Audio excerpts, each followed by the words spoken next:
Bonjour tout le monde, mon nom c'est Jacques-Antoine Normandin.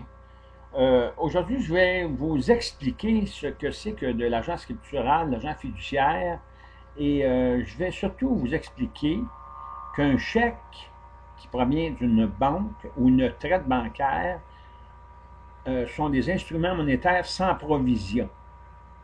Sans provision dans le sens où vous ne connaissez pas l'identité de l'instrument monétaire, donc quelle sorte de monnaie garantit le chèque ou la traite bancaire ou même le billet à ordre qui se trouve à servir de moyen de moyens financiers pour financer votre dette.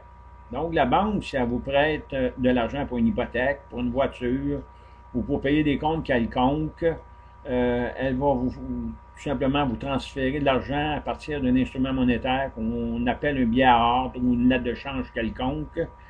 Et cet argent-là n'a aucune garantie monétaire. Je vais vous présenter ici un chèque. Et si vous le voyez bien, ce fameux chèque-là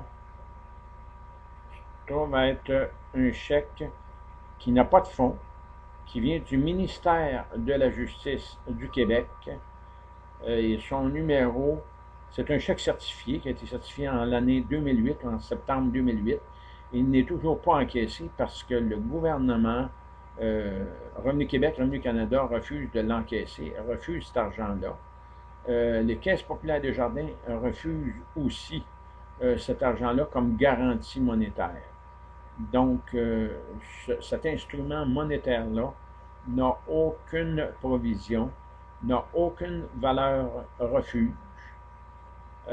Donc, il n'y a pas de billet de banque fiduciaire qui garantit ce chèque-là.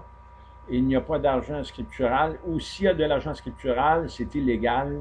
L'argent scriptural, c'est une violation de vos droits. C'est criminel en vertu de l'article 460 du Code criminel canadien.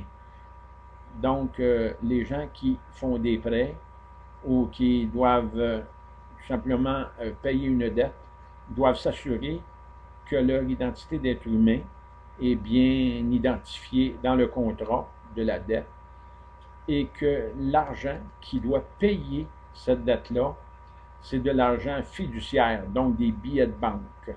Si l'emprunteur ou ceux qui vous financent de l'argent refusent de vous d'identifier l'instrument monétaire, donc la monnaie qui est utilisée pour financer votre dette, si ces gens-là refusent d'identifier cet argent-là, c'est qu'il n'y a pas de provision.